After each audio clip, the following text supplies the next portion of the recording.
Buongiorno da Leandro Maggi, buongiorno da Porto Tolle, la frazione di Pila. Siamo nella frazione dei pescatori, proprio per antonomasia, e naturalmente vogliamo conoscere una delle realtà più importanti della struttura economica di tutta la zona del Delta, che è la cooperativa Pescatori di Pila. Andiamo. Questa cooperativa è nata nel 1947 da 8 pescatori. Nei primi anni la pesca si svolgeva essenzialmente con barche di piccole dimensioni e quindi il prodotto ittico era in prevalenza di acqua dolce, proveniente dal Po e dalle lagune limitrofe, storioni, anguille, sogliole, passere, cefali, e la vendita era effettuata in un cassonetto di canna in questa piccola frazione del comune di Porto Tolle.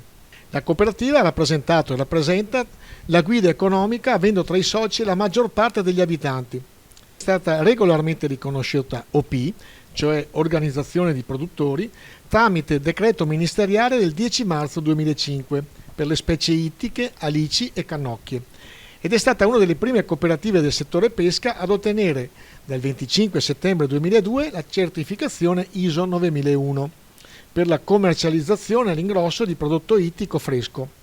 Attualmente i soci esercitano tutti i tipi di pesca, dalla raccolta delle vongole alla pesca in laguna di fiume, alla pesca in mare a strascico e con rete volanti.